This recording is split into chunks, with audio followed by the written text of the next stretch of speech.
Si comme moi vous êtes un grand contrôlant, 4 clés pratiques qui vont vous aider à lâcher prise en évitant de tout contrôler. La 4e clé est certainement la plus importante.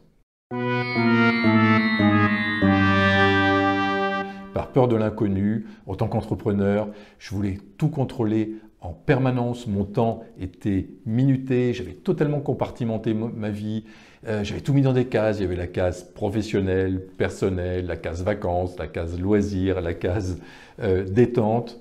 J'avais mis en place un plan d'action que je suivais à la lettre. Et j'allais même plus loin, je faisais même en sorte d'être en avance sur mon plan d'action pour éviter de me laisser submerger et de me laisser déborder. J'étais incapable de lâcher prise, j'étais incapable de m'ouvrir à l'imprévu. Vraiment, quelle erreur! Et j'ai fini par comprendre, après un long travail sur moi, que cette volonté de contrôle était liée à un manque d'estime de moi, à un manque de confiance en moi. J'ai fini par comprendre que je ne contrôlais pas grand-chose, que la vie, elle coule en suivant un chemin de moindre résistance. Et ma vie, elle a commencé à changer quand j'ai commencé à lâcher prise, à écouter davantage mon intuition, mon ressenti. Et pour ça, il a fallu que je me laisse de l'espace, que je ralentisse.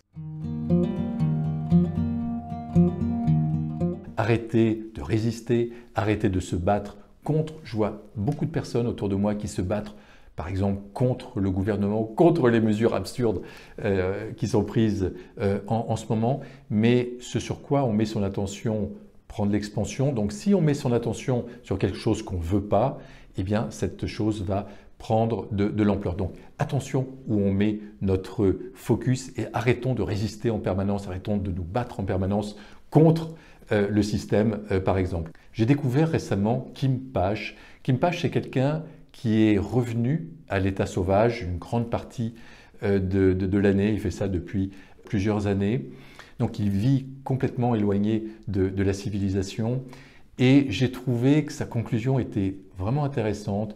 Il nous dit, mais arrêtez de vous battre contre le virus, par exemple, et si vous faisiez avec, si vous faisiez avec la nature, par exemple, c'est ce qui lui permet, lui, de survivre, parce que s'il se battait en permanence contre la nature, eh bien, il serait certainement plus là, contre la nature, contre les animaux. Aujourd'hui, donc, il vit avec. Et c'est le secret, en fait, qui nous livre, arrêtez de vous battre contre les événements.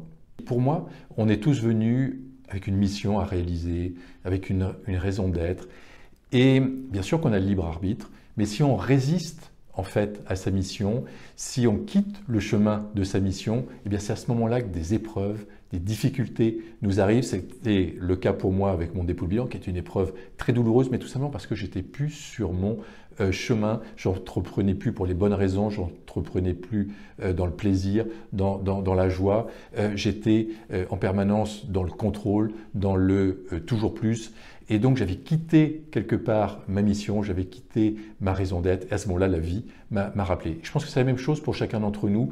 Quand on commence à avoir des souffrances, quand on commence à connaître des difficultés lourdes, eh bien c'est qu'on a quitté en fait son chemin, son bon chemin. Alors bien sûr, on peut résister à la vie, on peut résister à ce que la vie nous amène, on peut résister à sa mission de vie, mais souvent des souffrances donc arrive. Donc je suis plutôt partisan moi d'accepter cette mission et de la vivre donc avec plaisir.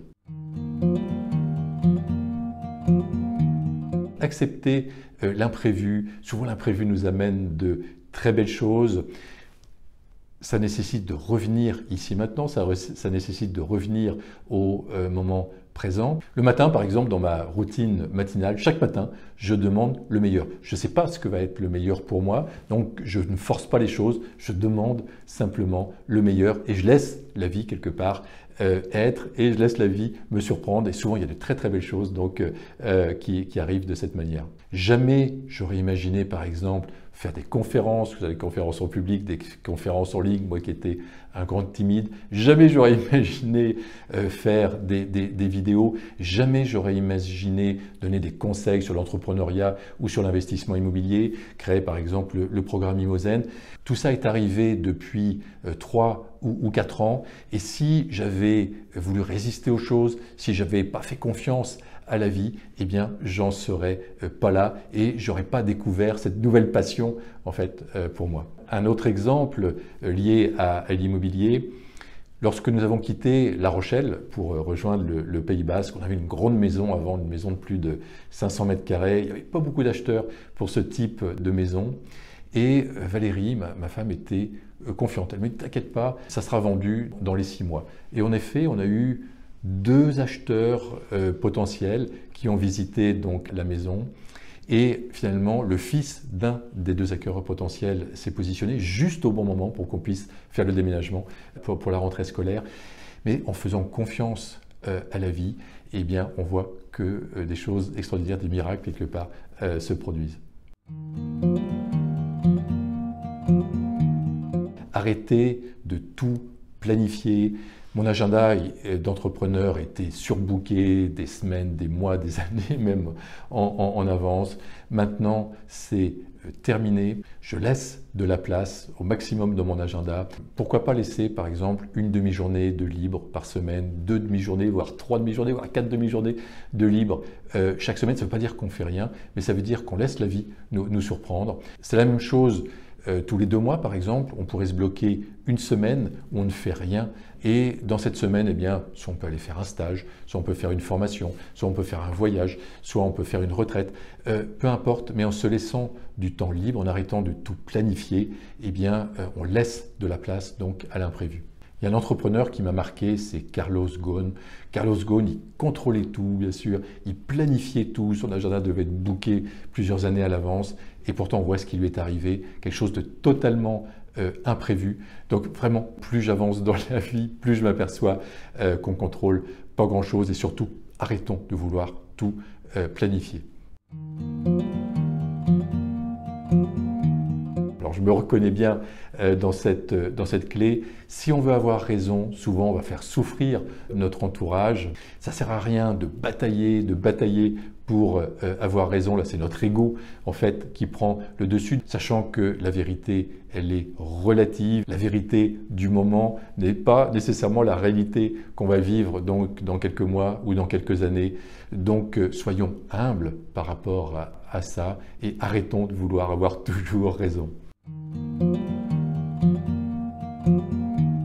Alors je vous propose un exercice par rapport à cela, c'est de bloquer dans votre agenda une demi-journée ou une journée dans la semaine dans laquelle vous n'aurez rien de prévu. Ça peut être le dimanche. Alors moi j'avais beaucoup de difficultés avec cet exercice au début, donc j'ai commencé à bloquer 2 heures le dimanche où je faisais rien, je ne lisais pas, j'étais pas en mouvement, j'étais pas en activité. Pour moi ça a été difficile. Et puis après j'ai étendu sur 3 heures, 4 heures et sur une journée. Donc faites l'exercice, si vous êtes comme moi, si vous souhaitez tout contrôler, tout maîtriser, avoir un agenda hyper booké, eh bien allez-y progressivement, un pas donc après l'autre.